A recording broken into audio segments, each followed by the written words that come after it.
ज्ञान विज्ञान तृप्तात्मा कूटस्थो इंद्रियः युक्त इत्युच्यते योगी समलोष्टाश्मकाञ्चनः ज्ञान विज्ञान तृप्तात्मा कूटस्थो विजितेन्द्रियः युक्त इत्युच्यते योगी समलोष्टाश्मकाञ्चनः ज्ञान तृप्तात्मा योगस्थो मत्तेन्द्रियः इत्युच्यते योगी समलोष्टाश्मकाञ्चनः।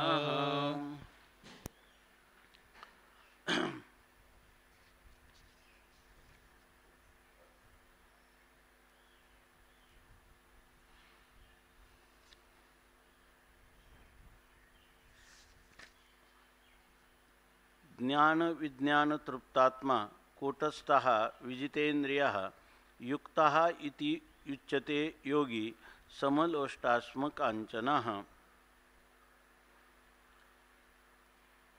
या श्लोकामध्ये लक्षण केलेलं आहे योगयुक्त पुरुषाचं, आणि अगोदर ते वर्णन केलं ते योगारूढ पुरुषाचं. योगारूढ पुरुष त्याला म्हणतात की त्यामध्ये साधारणपणे उच्च कोटीच्या साधकाची जी काही अवस्था आहे त्या अवस्थेचं वर्णन केलेलं आहे, ज्याच्यामध्ये कर्मासक्ती नाही, भोगासक्ती नाही आणि आपल्या मनाच्या इंद्रियांचा ज्याच्यामध्ये नियमन आहे त्याला योगारूढ असं म्हणतात. परंतु ही साधक दशा का म्हणायची? कारण त्यानंतर वर्णन केलं आहे सर्व संकल्प संन्यासी योगारूढस्तदो उच्यते, त्याला योगारूढ असं म्हणतात. पण हा योगारूढ जोपर्यंत मनुष्याला आरुरुक्षोर मुनेर योगम कर्म कारणम उच्यते, आरूढ होण्याची इच्छा करणारा प्राथमिक अवस्थेतला साधक, त्याला अशी इच्छा, त्याच्यासाठी साधन सांगितलं की तो अत्यंत सामान्य असल्यामुळं, विषयासक्ती त्याच्या ठिकाणी अधिक प्रमाणात असल्यामुळं, मोक्षप्राप्तीची इच्छा असूनही अधिकार कमी पडल्यामुळं अशा पुरुषाने आरुरुक्षो मुने योगम कर्म कारणम उच्यते, त्यांनी कर्म त्याला हेतू आहे, त्याच्या मोक्षाला कर्म हेतू आहे, म्हणजे त्याने आहे त्या स्थितीत निष्काम कर्मयोगाचं अनुष्ठान करावं. आणि योगारूढस्य तस्यैव, आणि तोच पुरुष एकदा योगारूढ झाला मग मात्र शमः कारणम उच्यते, त्यांनी कर्माचा शम म्हणजे कर्माचा विधीपूर्वक परित्याग करावा असा विभाग करून सांगितलेला दिसतो. आणि तो योगारूढ कधी म्हणायचा ह्याचं आपण आत्ता चिंतन पाहिलं. पण असं योगारूढत्व कशाने प्राप्त होईल? तर ते दुसरं कोणी प्राप्त करून देणार नाही, आपणच आपला उद्धार केला पाहिजे. पतन आणि उद्धार हे दोन्ही आपल्याच हातामध्ये आहे. म्हणून जो आपला उद्धार करून घेईल तो आपणच आपला बंधू आहे, आणि जो आपला उद्धार न करता स्वतः पतित किंवा अधपतनाला प्राप्त होईल, स्वतः ज्ञानस्वरूप असताना त्याचा प्रवास जर अधपतनाकडे चालला तर तो ज्ञाता भोगता करता या क्रमाने तो त्याचं जे काही घसरण आहे त्याचं ही झाल्याशिवाय राहणार नाही. म्हणून या ठिकाणी आपण हे सर्व जीवाच्या स्वतःच्या हातात आहे. या ठिकाणी असं निरूपण झाल्यानंतर वर्णन करतात की जो पुरुष आहे आता योगारूढ पुरुष झाला, ज्या पुरुषांनी कर्माचा परित्याग करून जो पुरुष मोक्षाचा अंतरंग साधनाकडे प्रवृत्त झाला तर त्याची लक्षणं मात्र वेगळी आहे. दिसताना आपल्याला जरी काही लक्षणं सारखी दिसत असली तरीसुद्धा प्राथमिक अवस्थेमध्ये ह्या सिद्ध पुरुषाची ती लक्षणं असतात आणि साधकाची ती साधनं असतात. म्हणून जरी सारखेपणा दिसला तरी त्या ठिकाणी साधकाने केलेली साधनं म्हणून ती लक्षणं सांगितलेली आहेत. आणि या ठिकाणी या बोधाला प्राप्त झालेला जो महापुरुष आहे त्याची सहज ही लक्षणं त्याच्या ठिकाणी असतात. त्या लक्षणापैकी काल आपण पाहिलं की जितात्मनः प्रशांतस्य परमात्मा समाहितः, एक महत्त्वाची गोष्ट सांगितली की जीवनामध्ये ज्याने आपल्या अंतःकरणावर विजय मिळवलेला आहे आणि इंद्रियावर विजय मिळवून ज्याच्या अंतःकरणातील कामना अंतरातील सर्व सोडून जो राहे आत्म्यातचे असे तुष्ट तो स्थितप्रज्ञ बोलिला, विहाय कामान्य सर्वान् पुमांश्चरति निस्पृहः.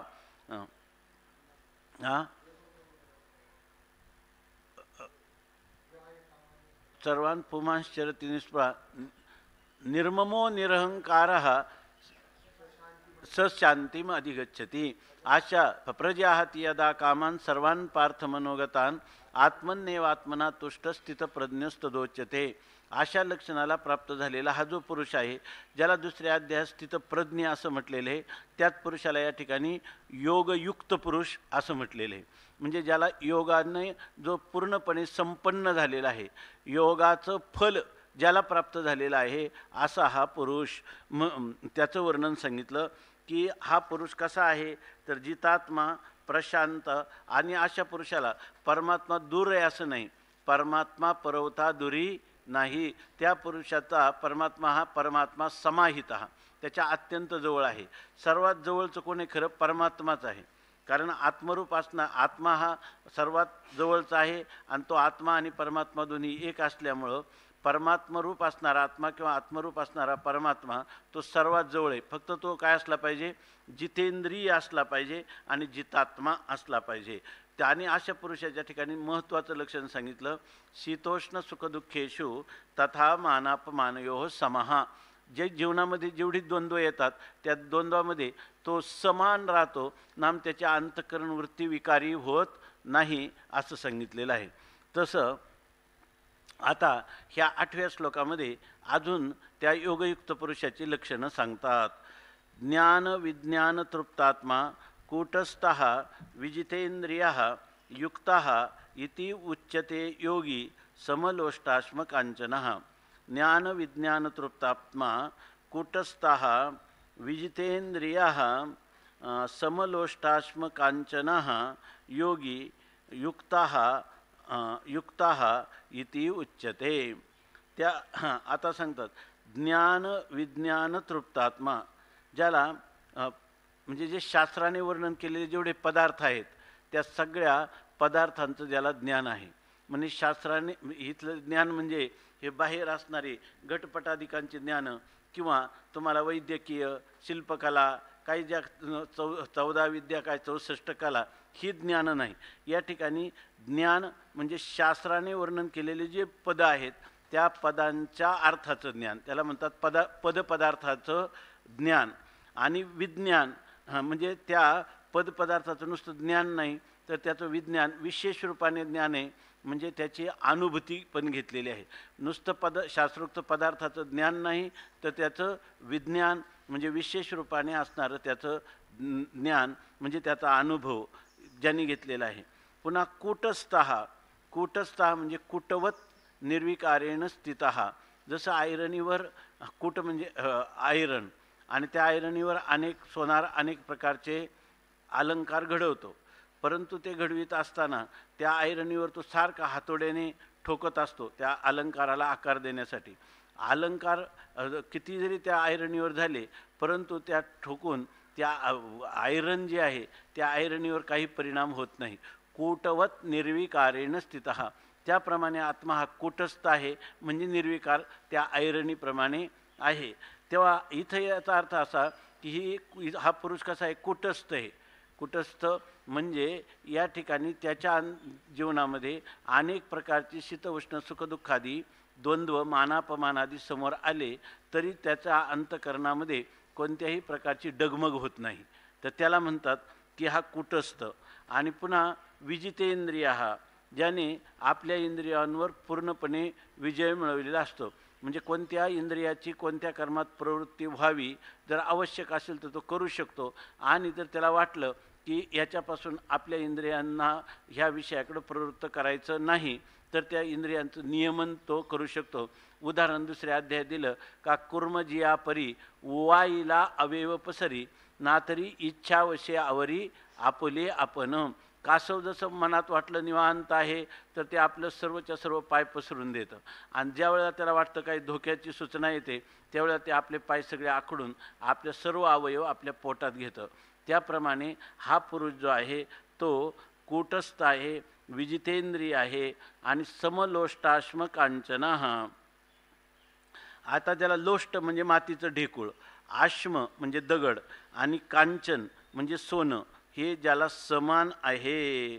म्हणजे त्याला जेवढी ढेकळाची किंमत तेवढीच सोन्याची किंमत आहे आणि तेवढीच त्याला दगडाची किंमत आहे. असा जो योगी आहे, असा जो योगी विरक्त योगी, तो युक्तहा इति उच्यते.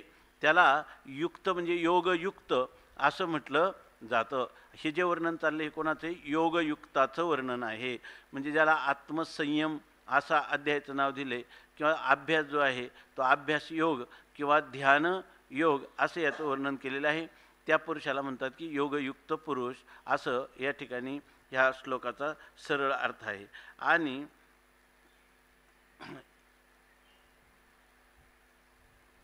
माऊली या श्लोकासंबंधाने सांगतात, जो हा विज्ञानात्मको भावो तया विवरिता जाहला वावो, मग लागला जव पाहो तव ज्ञान ते तोची.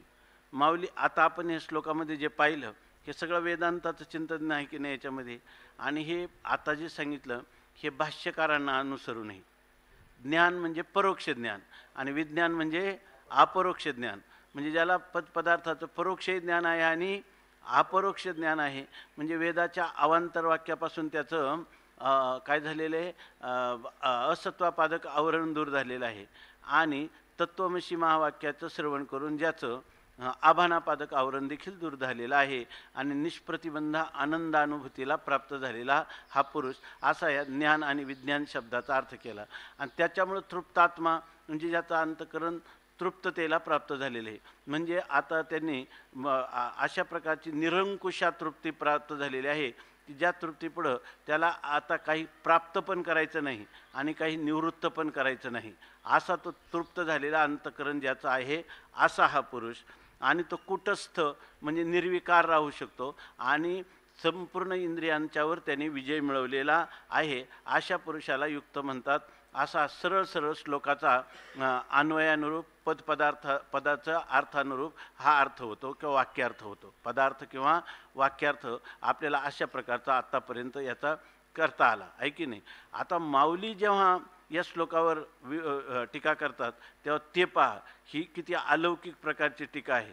माऊलींनी या ठिकाणी म्हणतात, जो हा विज्ञानात्मको भावो तया विवरिता जाहला वावो, मग लागला जव पाहो तव ज्ञान ते तोची.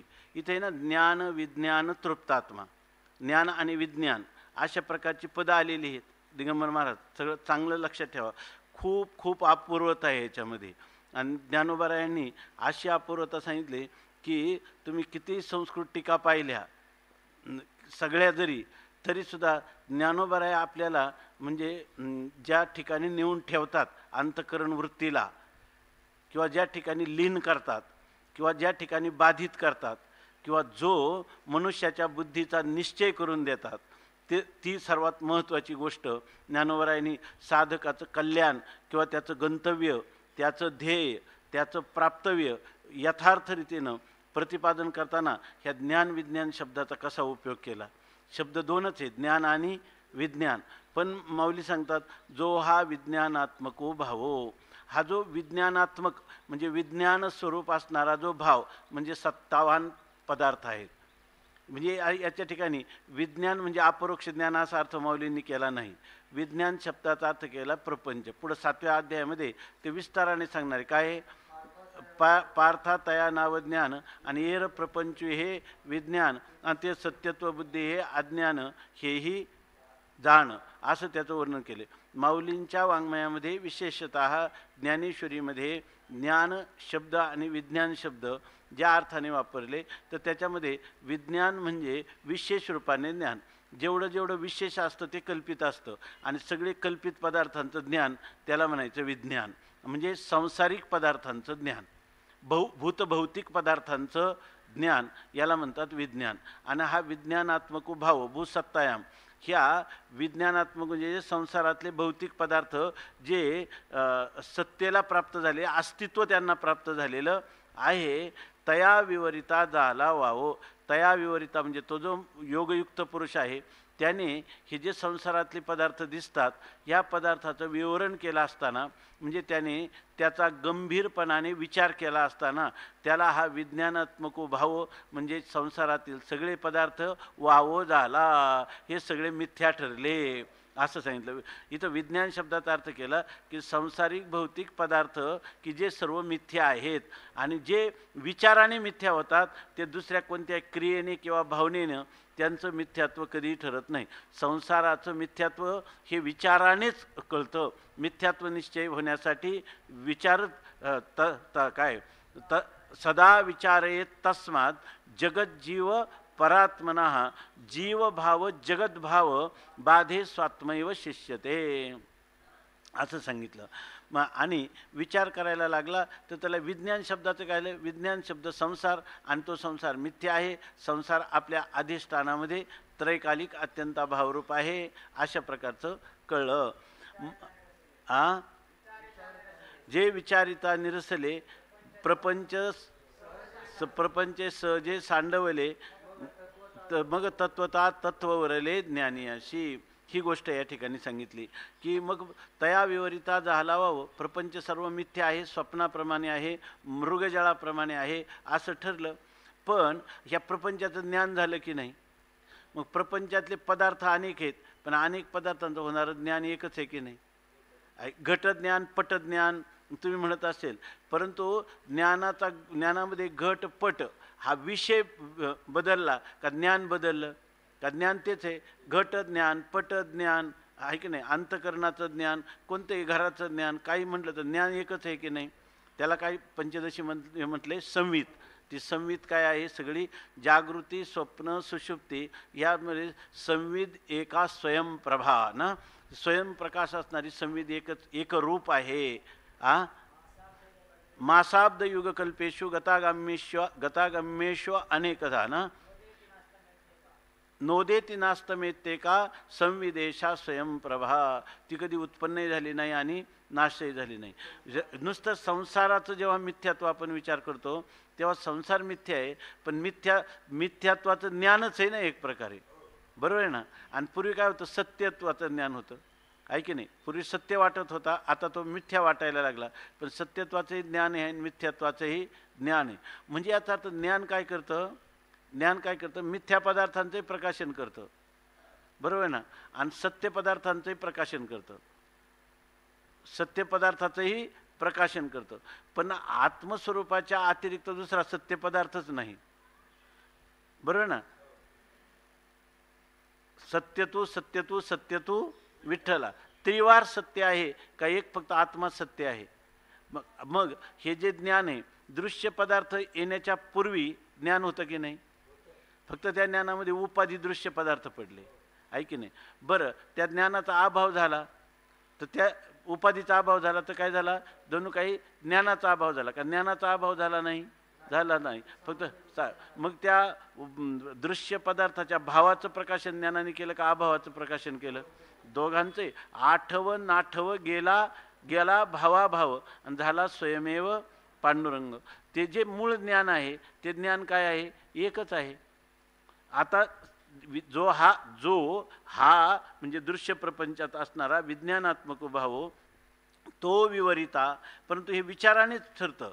विचार करत असताना त्या ठिकाणी तो झाला वावो म्हणजे मिथ्या, टवाळ, अनिर्वचनीय, सदसद, विलक्षण अशा प्रकारचा अनिर्वचनीय मिथ्या असा ह्या वावो शब्दाचा अर्थ आहे. तो संसार तर वावो झाला आणि मग लागला जो पाहो आणि मग लागला पाहायला, अरे हे सगळं तर मिथ्याच आहे. मग मिथ्या पदार्थाचं सत्य काय आहे हे तो विचार करायला लागला. सत्य कोण आहे? ज्याच्या निरधिष्ठान भ्रम होत नाही. ज्या अधिष्ठानावर हा भ्रम भासला ते अधिष्ठान भ्रम आपलं अध्यास होण्याच्या पूर्वी किंवा भ्रम होण्याच्या पूर्वी होतं. भ्रमकालीही आहे आणि अध्यासाची निवृत्ती झाली, कल्पित पदार्थाची निवृत्ती झाली तरी ते जसं का तसंच, जो का तो का म्हणे साहे आणि देव आहे तैसा आहे असं त्याला जर लागला जवळ पाहो तर त्याला वाटतं का ज्ञान तर आहेच आहे. आणि ज्ञान कसं आहे? त्रिकालाबाधित सद्वस्तू रूपाने आहे. आता ते ज्ञान म्हणजे आपल्याहून भिन्न आहे का आपल्याहून अभिन्न आहे ह्याचा विचार सुरू होतो. पहिल्यांदा ज्ञान हे काय झालं? त्रिकालाबाधित सत्य आहे. पण मग ज्ञान हे आपल्याहून भिन्न आहे का अभिन्न आहे? अभिन्न आहे. का ज्ञान आपण एकच आहोत? का आपण म्हणजे आत्मा म्हणजे ज्ञान? का ज्ञान म्हणजे आत्मा? का आत्म्याचं ज्ञान हा शब्द प्रयोगच चुकीचा आहे? आत्माचं ज्ञानरूप असल्यामुळं ज्ञानच्या असौ आत्मा, ज्ञानच आत्मा आहे. लागला जवळ पाहो तर ज्ञान ज्याचा विचार करत होता ते ज्ञान तो स्वतःच त्याचं स्वरूप निघालं. आहे की नाही? म्हणजे ज्ञान शब्दाचा अर्थ या ठिकाणी काय केला, अधिष्ठानभूत असणारा आत्मा, ज्ञानरूप आत्मा असा अर्थ केला. आणि या ज्ञान विज्ञान शब्दाचा उपयोग कसा केला की हे ज्ञान ज्याचं प्रकाशन करतं ते दृश्य आहे आणि ज्ञान काय करतं त्याचं द्रष्टेपण करतं. दृश्य मिथ्या ठरल्यानंतर त्या ठिकाणी राहिलं कोण, फक्त द्रष्टेपण. पण द्रष्टेपणही सत्य आहे का मिथ्या आहे, ते दृश्याच्या सापेक्ष असल्यामुळं तेही मिथ्याच आहे. मग त्या दृश्य आणि द्रष्टृत्व भावाचा बाध झाला असताना उर्वरित राहिलेलं जे चैतन्य आहे ते ज्ञान आहे का उर्वरित मीच राहतो, का हे अध्यास होण्याच्या पूर्वी मी आहे, का अध्यासकाली मी आहे, का अध्यासाच्या निवृत्ती मी आहे, का मी नित्यच आहे. आहे की नाही? मग आता ज्ञान म्हणजे माझं ज्ञान करून घ्यायचं का मीच ज्ञान आहे. आहे की नाही? मग मला माझं ज्ञान होऊ शकेल का, दुसऱ्याला माझं ज्ञान होऊ शकेल का, नाही. कारण जीभ सगळ्यांचा रस चाकते पण जिभेला जिभेचा रस चाकता येत नाही. तसं ज्ञान घन असणारा मला आणखीन पुन्हा माझं ज्ञान होईल काय. म्हणून खरे ज्ञानवान पुरुष जे असतात ना, स्वामी महाराज म्हणायचे, ते कोणी जर विचारलं तुम्ही तर ज्ञानी ज्ञान चर्चा करता आणि मग हे तुमच्या ठिकाणी हे दोष कसे काय, तुमच्या ठिकाणी हे गुण काय दिसत नाही असं म्हटले. ते म्हणे याचा विचार तू कर, माझा बोध मलाच सुद्धा विषय होत नाही तर अन्याला कसा विषय होईल. ऐकी नाही, अन्याला सुद्धा इतकी निर्धास्तता या बोधामध्ये प्राप्त झालेली आहे.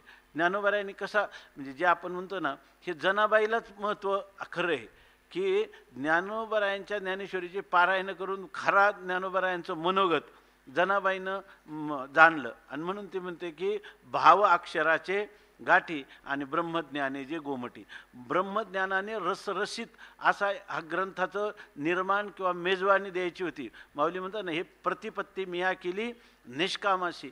निष्काम पुरुषांना ही मेजवानी म्हणून हा ग्रंथ रचना झालेली आहे. म्हणून इथं सांगतात की माऊली ह्या अशा प्रकाराचे चिंतन करतात. काही लोक म्हणतात ज्ञान आणि विज्ञान एवढं त्याचे सरळ अर्थ आहे. एक ज्ञान म्हणजे सामान्य ज्ञान, एक ज्ञान म्हणजे विशेष ज्ञान, विज्ञान म्हणजे विशेष ज्ञान. आहे की नाही? एकामध्ये घ्यायचं परोक्ष ज्ञान, एकामध्ये घ्यायचं अपरोक्ष ज्ञान. हे सोडून दिलं माऊलीने, हे तिसरंच काढलं की जो हा विज्ञानात्मको भावो तया विवरिता झाला वाहो, मग लागला जवळ पाहो तव ज्ञान ते तोची. आता तुम्ही सांगा बरं, याच्यात तत्वमसी महावाक्य आलं की नाही? ते ज्ञान तव तोच आहे की नाही? ते कोण आहे?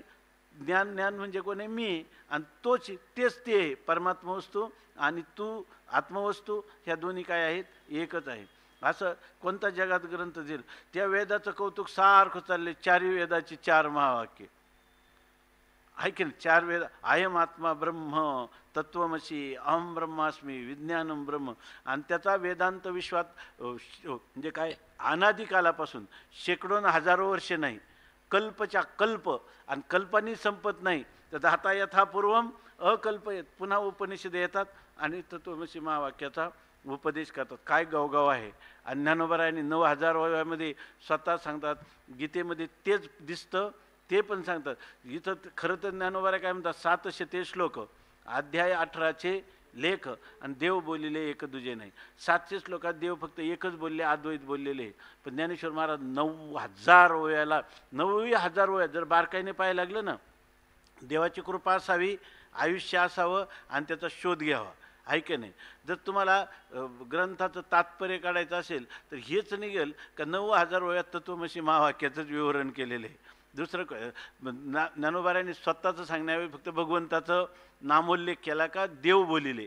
आप खरं हे कोण बोलिले? ज्ञानदेव 9000 वयामध्ये हेच बोलिले, असे की नाही? आणि त्याचा परिचय आपल्याला कुठे येतो? या ठिकाणी येतो की इथं जो हा विज्ञानात्मक भाव. आता त्याच्या पुढची ओवी पहा, तर त्याच्यामध्ये माऊलीने तर कडी केलेली.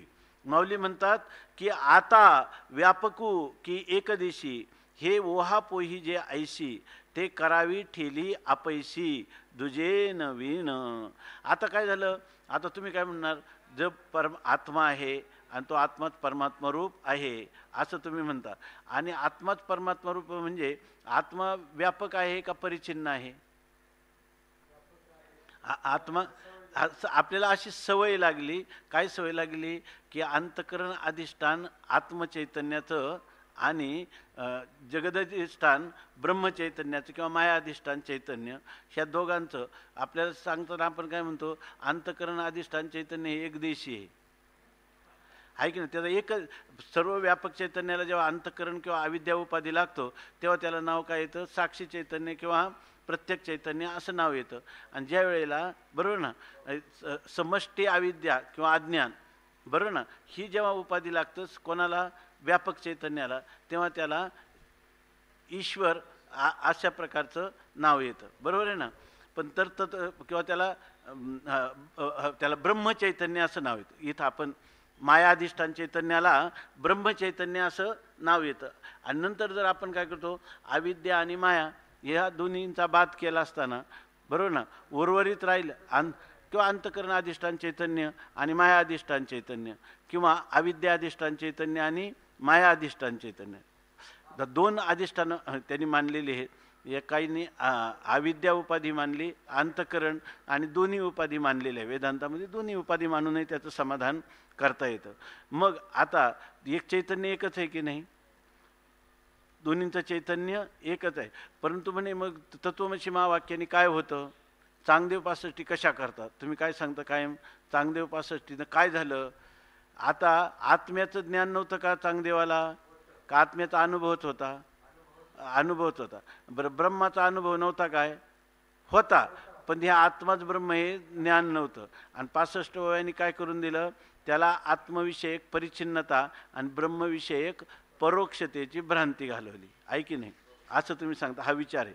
पण जेव्हा योगयुक्त पुरुष झाला, अर्जुना आपलं ज्ञानोबरायांनी दिलेला बोध जेव्हा चांगदेवाला यथार्थ रीतीनं बांधला, बरोबर ना, म्हणजे तो त्याला ती त्याची अनुभूती झाली किंवा त्याला अयम आत्मा ब्रह्माने ह्या महावाक्याने त्याला ब्रह्माचं आत्मत्वाने दृढ संशय विपर्यय रहित अपरोक्ष ज्ञान झालं, असं म्हणतो की नाही आपण, बरोबर ना. आता तो जेव्हा योगयुक्त झाला त्याच्या अनुभूतीमध्ये सर्व व्यापक चैतन्य जे आपण म्हणतो, तर ते मायेचं अधिष्ठान झालं, म्हणजे त्या मायेमध्ये त्याची व्याप्ती आहे की नाही. आणि आत्मचैतन्य त्याच्या अविद्या किंवा अंतकरणामध्ये व्याप्ती आहे की नाही, आहे. परंतु ते काय आहे, जे अधिक देशात राहतं ते व्यापक, आणि कमी देशात राहतं किंवा एक देशात राहतं ते काय आहे, अव्यापक आहे. बरोबर ना, असं झालं का नाही अर्थ. मग हे आपल्याला पटतं की नाही. मग आता बरोबर ना, जे अधिक देशात राहतं त्याला व्यापक म्हणायचं, जे कमी देशात राहतं त्याला अव्यापक म्हणायचं, परिच्छिन्न म्हणायचं. आता त्याला जे ज्ञान झालं त्याच्यामध्ये ह्या दोन्ही उपाधी कल्पित आहेत. कल्पित पदार्थ अधिष्ठानाला द्वैत उत्पन्न करीत नाही का, कधीच करीत नाही, कधीच करीत नाही का. असं झालं तर त्यालाच बोध म्हणतात, तोच बोध म्हणतात. आणि त्या बोधामध्ये अर्जुनाला आता परमात्मा एकदिशी आहे का व्यापक आहे,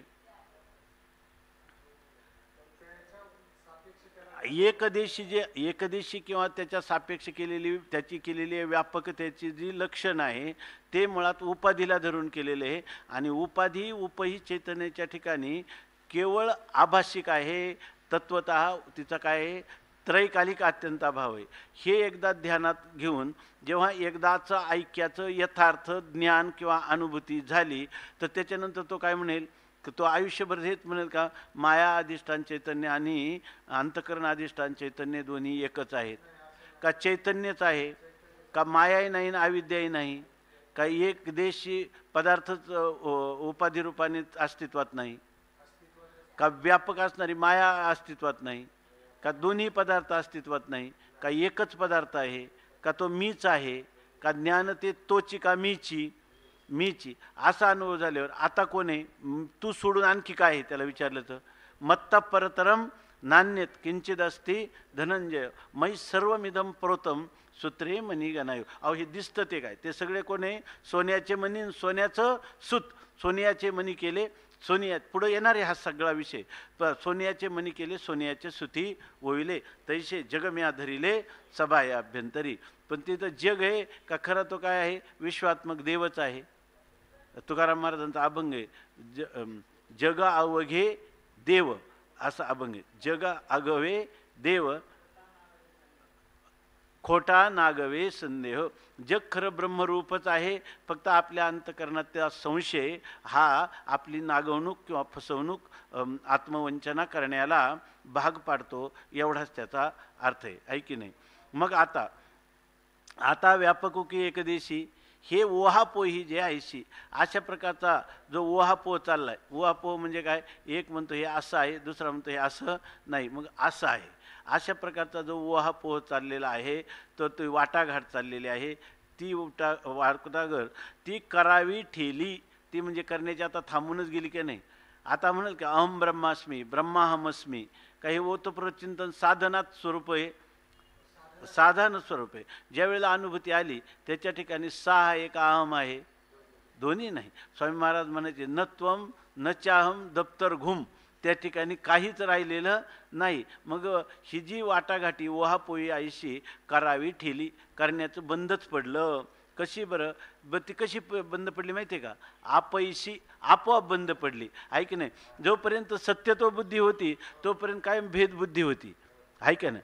परंतु आता या ठिकाणी त्याला सत्यत्व बुद्धीच दग्ध झाली, तर त्याला ही भेदबुद्धी त्याच्या अर्थात नष्ट झाली. मग त्यावेळेला त्याला हा ओहापोह करायचा का, आता सत्य ब्रह्मसत्यम जगन्मिथ्या जीवो ब्रह्मैव नापरा, याचं त्याला पुन्हा पुन्हा विचारमंथन किंवा आवृत्ती करण्याची गरज आहे का. ते एकदाच ज्ञान झालं का, ज्ञान हे प्रमाण प्रमेयाधीन आहे का, ज्ञान हे वस्तुतंत्र आहे का, असंच आहे का, कर्तृतंत्र नाहीच आहे. आता त्याने जरी ठरवलं नाही मी म्हणणार ब्रह्ममिथ्या जग सत्य आहे, तरी आता एकदा ज्ञान होऊनच गेलं. अनंत चतुर्दशीला सूर्याचं दर्शन छत्रीतून झालं ना, नाही पाहायचं म्हणून आता म्हणतो मी मुळीच पाहणार नाही, दर्शन होऊन गेलं. तर असं हे ज्ञान आहे की या ठिकाणी देहात्मज्ञान व ज्ञानम, या देहाला जसं अज्ञानी लोकांना मी म्हणतो तसा कळले ज्याला आत्मा मी ऐशे, ज्याला कळलं की मी कोण आहे, आत्मस्वरूप. मग आता त्याची जी ओहापोही आहे ती काय करावी ठेली, करण्याचं पूर्ण थांबलेलं. का ओहापोह कधी करता आला असता, आपल्या स्वरूपाहून भिन्न एखादा पदार्थ असता तर, पण ती काय झाली, थांबली. का बरं, दुसरा पदार्थच नाही म्हणून हे ओहापोही आता व्यापकुकी एकदेशी, हे ओहापोही जे आईशी ते करावी ठेली आपैशी दुजे नवीन. त्याला वेगळं करावं लागतं का. ज्या वेळेला त्याला वारे पगडी म्हणत होता आणि त्याने आरशात पाहिलं, तर आता काय झालं, त्याला काही न सांगता तो घरातून निघून गेला. तो जावई, आपण नेहमी सांगतो, तो आत्तापर्यंत परत आला नाही, आपोआप गेला, त्याला खरं दर्शन झालं. तर दुजं नाही आहे की नाही. तुकाराम महाराज म्हणतात दुजे खंडे तरी आणि उरला तो अवघा हरी, आणि मग आपणा बाहेरी न लगे ठाव धुंडावा. हे आता त्याला कुठं जायचं आहे का, कुठं करायला वेगळं पाहायला जायचं आहे का, जे जे दृष्टी दिसते ते हरिरूप, का जेथे माझी दृष्टी जाय तेथे पाय भावीन, असे न या समाधाने पूजा मने करीन. अशा प्रकारच्या महान अनुभूतीला प्राप्त झालेला हा पुरुष जे आहे त्याला आता दुसरी ओहापोह म्हणजे चर्चा करतो का. स्वामी महाराज म्हणायचे की ब्रह्मवेत्ता आहे आणि सारखा खंडन मंडनात्मक चर्चा करीत राहतो. तर ते म्हणायचे ठीक आहे, सारखा वेदांताचं चिंतन करतो, एवढ्या बाबतीत ठीक आहे याच्यामध्ये, पण अजून तो भात मुरला नाही, कारण अजून त्याच्यावरती बुडबुडे येतात म्हणे. बुडबुडे म्हणजे हे शब्दाच्या माध्यमाने केली जाणारी खंडन मंडनात्मक चर्चा आहे की नाही. पण ही सुद्धा ठेली, ही सुद्धा त्याची थांबलेली आहे. ऐसा शरीरीची परी कौतुके परब्रह्माचे नि पाडे तुके, जेने जिंतली एके इंद्रिये गा. आता म्हणतात ऐसा शरीरीची, आपण चिंतन केलं असेल अनेक वेळा. एक इंग्लिश वाक्य आहे की त्याने असं लिहिलंय, poverty is very good in poems but very bad in practical life. म्हणजे पॉवर्टी म्हणजे गरिबी, तर हे दारिद्र्य जे आहे ना, तर दारिद्र्य हे काव्यामध्ये फार चांगलं वाटतं, पण प्रत्यक्ष भोगत असताना दारिद्र्याचं दुःख त्याचं वर्णन केलं कवींनी का मरणापेक्षाही त्याच्यामध्ये काय आहे, पावला पावलाला दुःख आहे, असं त्या दारिद्र्याचं वर्णन केलेलं आहे. परंतु ते म्हणतात असा जो पुरुष आहे, तर अशा पुरुषात हे योगयुक्ताचं वर्णन चाललं आहे. हे सुद्धा आहे ना, हे काय वाटतं आपल्याला की हे वर्णन आहे खरं, याच्याबद्दल काही वाटत नाही. पण जोपर्यंत परोक्ष ज्ञान आहे ना ते कारण ह्या परोक्ष ज्ञानाने आपल्याला हे देह, धन, घर, दार, मुलं बाळं याचं जोपर्यंत जतन करायचं आहे ना तोपर्यंत अपरोक्ष भ्रांती मी शरीर आहे आणि हे माझे आहेत ही अपरोक्ष भ्रांती. आणि हे जे ज्ञान आहे आता सर्व परमात्माच आहे, दुसरा पदार्थच नाही. मत्त परतरम नान्यत हे काय आहे? परोक्ष ज्ञान आहे. आणि परोक्ष ज्ञान हे अपरोक्ष भ्रांतीच्या विरोधी नाही. अपरोक्ष भ्रमनिवर्त होण्यासाठी अपरोक्ष ज्ञान व्हायला पाहिजे. त्यामुळं मनुष्य काय म्हणणार, परोक्ष ज्ञानातला मनुष्य काय म्हणणार माहिती आहे का? हे तुमचं सगळं बरोबर आहे, हिसाब बराबर आहे, पण छोकरा डुबताय असंच म्हणणार की नाही. याला होतं आमची एक भाची, तिला आम्ही 6 महिने गीता सांगितली आणि ती 6 महिन्यानंतर ती काय म्हणली की हा मामा सगळा आदर्शवाद आहे, असं मनुष्य होऊ शकत नाही, कुठं असूच शकत नाही. याला काय म्हणतात की अपरोक्ष भ्रांती परोक्ष ज्ञानाने निवृत्त होतच नसते ना. म्हणलं आम्ही चुकलं व्हा, 6 महिने फुकट घेतले त्याच्यामध्ये. जेने आयसा शरीरची परिकौतुके परब्रह्माचे निपाडे तुके जेने जिंतली एके इंद्रियगा. तर ही जी गोष्ट आहे ही गोष्ट आपल्याला शास्त्रामध्ये तुकाराम महाराज म्हणतात ना, युद्ध एक संस्कृत सुभाषित आहे, युद्धस्य कथा रम्या. युद्धावरच्या ज्या कथा असतात ना, युद्धाची मोठमोठी शौर्यपूर्ण विवेचनं ती ऐकायला माणसाच्या अंगावर शहारे येतात. परंतु तिथं काय झुंजायाच्या गोष्टी ऐकताची सुख आणि करिता देह दुःख थोर आहे. तैशी हरिभक्ती शुळावरील पोळी आणि निवडे तो बळी विरळा शूर. असा कोणीतरी विरळा ऐसा कोणी, अशा प्रकारची स्थिती आहे. म्हणून म्हणतात आता ही स्थिती जर प्राप्त करायची असली, एक फार मोठी ज्ञानेश्वर महाराजांनी, ज्याला आपण म्हणतो ना ठिकठिकाणी ज्ञानबाची मेक, असं एक वाक्प्रचारच झालेला आहे. तसं ज्ञानेश्वर महाराजांनी तुका म्हणे नेनो युक्तीची ते खोली, असं ज्याच्याविषयी तुकोबाराय म्हणतात, म्हणून ठेविली पायी डोई. त्याच्यामध्ये खरी गोष्ट असे का वैराग्याचा अभाव. आणि वैराग्याचा अभाव म्हणजे काय? खरं बारकाईनं पाहिलं तर जितेंद्रियतेचा अभाव. जर तुम्हाला जितेंद्रिय असणार तर जो मनुष्य जितेंद्रिय आहे त्याला ह्या ज्ञान विज्ञान ह्या दोन्हींची अनुभूती, म्हणजे विज्ञान मिथ्या आहे आणि ज्ञान आपलं स्वरूप आहे, या अनुभूतीवर कोण आरूढ होऊ शकतो? माऊली या ठिकाणी सांगतात. बरं, आता हे पद जे आहेत ह्या पदाचा विचार करताना इथं आता व्यापकुकी एकदेशी हे ओहा पोही ठेली अपैशी आणि आपोआप कळते. ज्या वेळेला मनुष्याला हे कळतं की हे मिथ्या आहे आणि आत्मा मी आहे, त्यावेळेला या ठिकाणी मी आणि तू, जीव आणि जगत यांचा ओहापोह हा आपोआपच थांबला जातो, आहे की नाही? तर आता ही स्थिती प्राप्त व्हायची असेल तर ती कधी प्राप्त होईल म्हणतात? असा जर एखादा पुरुष शरीरीची म्हणजे शरीरामध्येच राहतोय, शरीर धारण केलेलं आहे, परी कौतुके परब्रह्माचे नि पाडे तुके. परंतु याचे कौतुक म्हणजे नवल आहे की हा पुरुष आहे शरीरामध्ये, शरीर आहे असं जड दुःखरूप, आणि त्या शरीरामध्ये त्या पुरुषाचा काय आहे? त्या चिदाभासाचा निवास आहे, बरोबर ना? त्या म्हणजे शरीर आणि त्या शरीरामध्ये मध्यम परिमाणाचं व्याप्त असणारं अंतःकरण यांनी युक्त असणारा तो पुरुष, तो शरीरची. पण त्याचं जर तुलना करायचं झालं तर तुकिता तुलनेशी ब्रह्म तुकाशी आले, म्हणून रामेश्वरी चरणी मस्तक ठेविले. या ठिकाणी तुकोबारायांच्या आरतीमध्ये जसं म्हणतात, तर हा शरीरामध्ये आहे, परी कौतुके. जर आपण आश्चर्य म्हणून जर याचं पाहायला लागलो, कौतुकाने नवलाई म्हणून जर पाहायला लागलो, तर परब्रह्माचे निपाडे तुके. तो परब्रह्माच्या तुलनेला त्या ठिकाणी परब्रह्माशी त्याची तुलना केली जाते. म्हणजे तो पुरुष नाही, शरीरधारी पुरुष त्याला म्हणत नाही. तुकाराम महाराजांना रामेश्वर भट्टांनी शरीरधारी तुकाराम महाराज समजले नाही, तर ते काय म्हणतात? तुकी तुकला तुका विश्वा भरोनी उरला लोका, असं सांगतात की तुकाराम महाराज म्हणजे ते काही साधारण शरीरधारी जीव नाहीत. जरी शरीरामध्ये असले तरी ते मात्र अलौकिक असणारे परब्रह्म स्वरूप आहेत, असा हा पुरुष आहे. आता ह्याच्यामध्ये काय सांगितलं? जेने जिंतली एके इंद्रियगा. हे ज्ञान विज्ञान तृप्तात्मा कूटस्थहा याचं जर वर्णन करता त्या ठिकाणी सांगतात हा पुरुष जो आहे तो कसा आहे, तर ते ही स्थिती प्राप्त होण्याचं साधन सांगतात. खरं मुख्य हेतू कोण आहे? तर जेणे एके म्हणजे असं काय फार लोक जगामध्ये नाहीत, असा जो कोणी एखादा विरळा पुरुष असेल आणि तिथं ते जे योगयुक्त पुरुषाने इंद्रिय जिंकली असं सांगण्याऐवजी का योगयुक्त पुरुषाने इंद्रिय जिंकलीच असतात की नाही, तेच वाक्य माऊली कसं करून सांगतात, महत्त्वाचं साधकोपयोगी, की ज्याने इंद्रिय जिंकली तो या ठिकाणी हा योगयुक्त पुरुष होऊ शकतो. म्हणजे एक महत्त्वाची खूण सांगितली की ज्याला इंद्रिय जय मिळाला तोच खऱ्या अर्थाने योगयुक्त होऊ शकतो. योगयुक्ततेचं अव्यवहित पूर्वक्षणी असणारं कारण कोण असेल तर ते आहे जितेंद्रियत्व. त्याने इंद्रियांवर आणि मनावर विजय मिळवलेला असला पाहिजे.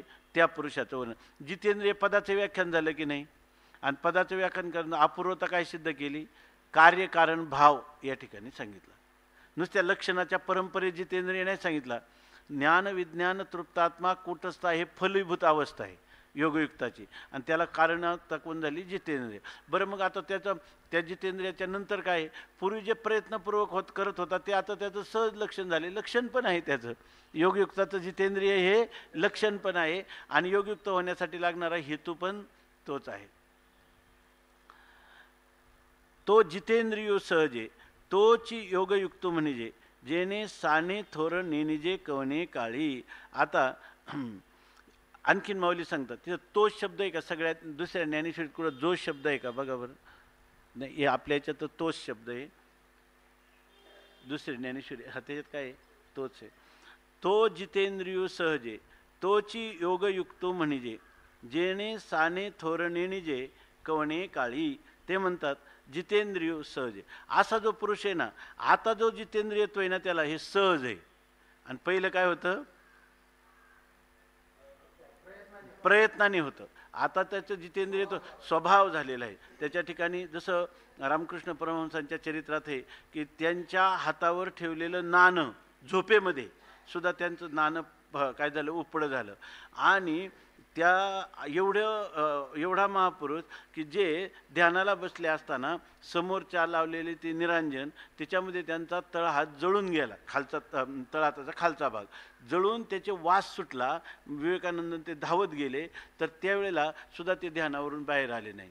पण झोपेत असताना सुद्धा त्यांना पैशाचा स्पर्श सहन झाला नाही. एकदम विंचू चावल्यासारखे ते किंचाळत त्या अंथरुणावरून उठले, असं त्यांचं जीवनचरित्र राहिलं. का तर हे सहज झालेलं आहे. त्यांनी आयुष्यात अभ्यासच तसा केला होता. मातीच रुपयान रुपयाच माती. एकदा माती गंगेमध्ये टाकायचे आणि एकदा त्यांना मिळालेला दक्षिणेतला रुपया त्या गंगेमध्ये टाकायचं. त्यामुळे आयुष्यभर केलेला जो अभ्यास होता त्या अभ्यासामुळे ते त्यांचा काय झालं, स्वभाव झाला किंवा सहज झालं. मग जो जितेंद्रिय सहज आहे तोच योगयुक्त म्हणजे त्यालाच योगयुक्त असं म्हणतात. आता त्याचं सांगतात अशा प्रकारचा जो योगयुक्त पुरुष आहे ना, ज्याला जेने साने थोर नेनिजे कवणे काळी. हे एक लक्षण सांगतात. आता हे सगळं खूप जितकं वेदांत चिंतन करावं तेवढे ह्या ओव्या खुलतात, बरोबर ना. आणि जेवढं ह्या ओव्या स्पष्ट होतील तेवढं वेदांताचं चिंतन गंभीर स्तरापर्यंत जाईल, आहे की नाही. दोन्ही बरोबर आहेत की नाही, दोन्ही. अशा प्रकाराने ते सांगतात तो तुम्ही म्हणाल आता पुढं तर हाटयोग किंवा अष्टांग योग याचं वर्णन येणार आहे, कुंडलिनी योग काय आता नाही आलं. आता चाललेले जे आहेत ना ते ह्या पद्धतीचं चिंतन चालू आहे. बरं ज्ञानोबारायांनी सुद्धा हे एकच श्लोक फक्त पहिला जो श्लोक होता आरुरुक्षोर मुनेर योगम त्याच्यावरच फक्त ह्या अष्टांग योगाचं जे काही प्रभाव आहे तो तिथं दिसून येतो. बाकी कुठं आहे का याच्या भक्तीचा काही संबंध आहे का इथं फक्त कर्माचा थोडासा संबंध आहे आणि तत्त्वज्ञानाचं चिंतन अधिक चालू आहे. आणि हे कोणी गीतेमध्ये मूळ श्लोकातूनही तेच आशय निघतो आणि ज्ञानोबारायांनी त्याचाच विस्तार करून किंवा त्याचं स्पष्टीकरण करून सांगतात का दुसरं काय आहे. त्याच सूत्राचं हे भाष्य आहे, वार्तिक आहे की नाही. याच्यामध्ये बघा आता पुढं सांगतात तो जितेंद्रियो सहजे तोची योगयुक्त म्हणजे त्यालाच योगयुक्त असं म्हणावं. म्हणजे याचा अर्थ काय आहे, ज्याच्या अंतःकरणाचे चांचल्य असेल आणि इंद्रिय ही स्वैररीतीनं विधिनिषेधाला न जुमानता जर कोणत्याही क्रियेमध्ये प्रवृत्त होत असतील तर तो योगारूढ नाही, तो पुरुष योगयुक्त तर म्हणण्याचं कारणच नाही. तो साध हां त्याला योगयुक्त म्हणण्याचं कारण नाही. तो सहज जितेंद्रिय असेल, प्रयत्नपूर्वक नाही, तो जितेंद्रिय सहज आहे, त्याचा स्वभाव झाला असेल तर तोच योगयुक्त म्हणजे. बाकीच्यांचं काही नाही. जसं त्या नारदाने विचारलं ना की हा लगाम कोणासाठी, का आम्हाला विचारलं, तर त्यांच्या ह्यासाठी त्याच्यासाठी म्हणजे माझ्यासाठी. त्याला म्हणजे तुला लगामाची सुद्धा गरजच नाही, आहे की नाही. म्हणजे तुम्ही अजून मार्गावरच नाही, त्यांची गणनाच नाही, त्यांना योगयुक्त म्हणण्याचा प्रश्नच नाही. कारण जितेंद्रियत्वच नाही, साध प्रयत्नपूर्वक जितेंद्रियत्व ज्याच्या ठिकाणी नाही तो आरुरुक्षू नाही, तर तो काय योगारूढ कुठं होईल. आणि जो योगारूढ नाही तो या ठिकाणी योगयुक्त कसा होईल. अर्थात योगयुक्त होणारच नाही. तो जितेंद्रिय सहजे तोची योगयुक्त म्हणजे जेणे, आता पुढं सांगतात, जेणे साने थोर नेनिजे कवने काळी. ज्याला कवने काळी म्हणजे कोणताही प्रसंग आला तरी त्याला लहान आणि मोठं असा कोणत्याच प्रकारचा भेद वाटत नाही. आप पर ज्येष्ठ, लहान थोर म्हणजे ज्येष्ठ कनिष्ठ भाव, ज्येष्ठ कनिष्ठ भाव त्याला कोणत्याच वेळेला वाटत नाही. आता हा पुरुष योगयुक्तच म्हणावा लागेल का? हा ज्ञानीच पुरुष आहे का दुसरं कशाने ही स्थिती प्राप्तच होणार नाही, ज्ञाना अतिरिक्त कशानेच होणार नाही. ही स्थिती म्हणजे काय आहे. ह्या स्थितीमध्ये स्थूल शरीराचा अभिमान गेलेला आहे की नाही. वा, तर या ठिकाणी त्याचा खरा अभिमान कोणाचा गेलेला आहे. कारण शरीराचा गेला आहे म्हणजे अज्ञानच समूळ गेलं की नाही. मग सूक्ष्म शरीराचा अभिमान आहे का त्याला, कर्तृत्व भोक्तृत्वाचा, सुखदुःखाचा. आणि त्याला स्थूल शरीराच्या जन्ममरणाचं काय धाक आहे का आम्हाला आम्हा नाही जन्म मरणाचा धाक. तुकाराम महाराज म्हणतात आमचा जन्म भोपाळ्याच्या अभंगामध्ये मला वाटतं त्या हा किंवा कायचा धाक सकळी क हे आपुले. आणि दुसरे भोपाळ्यांच्या अभंगामध्ये आम्हाला तुका म्हणे नाही आम्हा जन्म मरणाचा धाक, आम्हाला जन्म आणि मरणाचा धाक नाही. इथं हे चिंतन झालं की नाही, की कोणतं चिंतन झालं, त्याला लहान मोठा हा भेद नाही. याचा अर्थ त्याला कारण शरीराचा अभिमान राहिलेला नाही. का कारण शरीर नष्टच झाले का, ते का अधिष्ठान ब्रह्मज्ञानाने झाले का, ब्रह्मज्ञाना वाचून होतच नाही का, ब्रह्मज्ञानानेच झालेला आहे का, म्हणूनच लहान मोठा भेद राहिला नाही का. ही फलबलकल्प्य गोष्ट आहे, फलकल्प्य गोष्ट आहे. हां हा ते आहे जन्ममरणाची कायशी चिंता तुझ्या शरणागता पंढरीनाथा. हे झालं स्थूल शरीराचं, आहे की नाही. आणि सुखदुःखे समेकृत्वा लाभालाभ जयाजो, हे झालं सूक्ष्म शरीराचा अभिमान गेल्याचं. आणि ज्येष्ठ कनिष्ठ भाव, लहान मोठा भाव ज्याच्या ठिकाणी नाही तर त्याला काय म्हणायचं, कारण शरीराचा अभिमान. एकदा सांगितलं असेल ज्येष्ठ कनिष्ठ आपले वेदमूर्ती गणेश्वर शास्त्रीजी आणि आम्ही त्या तैलंग स्वामींच्या मठात म्हणजे पारायणासाठी जात होतो. आपले पांडुरंग महाराज होते बरोबर.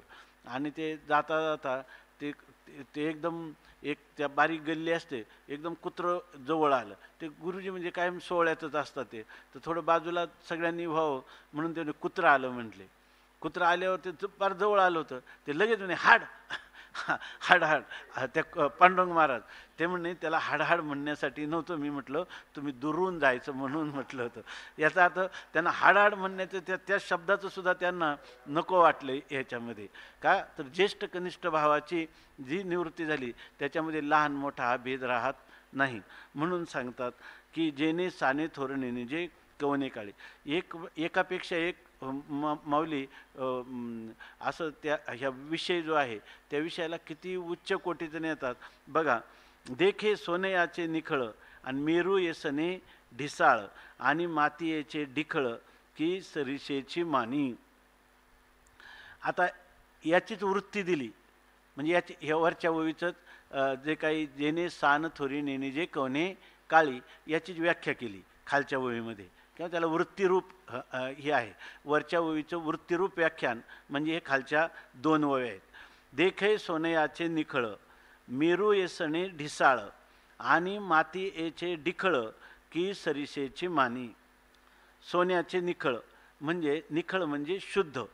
सोन्याचे निखळ म्हणजे शुद्ध गोळा.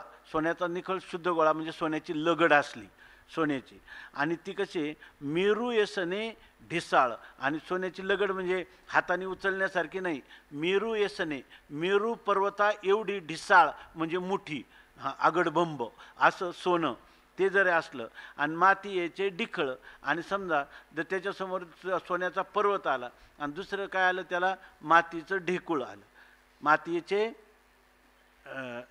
डिखळ, डिखळ म्हणजे मातीचं ते ढेसूर असणारं जे ढेकूळ आहे ते जर समोर आलं तर त्याला सोनं आणि माती, तुकाराम महाराज काय म्हणतात, सोने आणि माती आम्हा समान हे गती. त्याच्यामध्ये हे सुद्धा आहे की नाही, poetry is very good in poem, त्यासाठी जीव घेणे प्रकरणं चालू आहेत का नाही, जी माती आपल्याला मातीत सामावून घेते आहे की नाही, ज्या मातीवर अनेक जणांची नावं येतात आणि जातात पण ती जागेवरच राहते, तिच्यासाठी रात्रंदिवस फार जीव पाखडून त्याच्यासाठी किती अनर्थ करावा लागतो.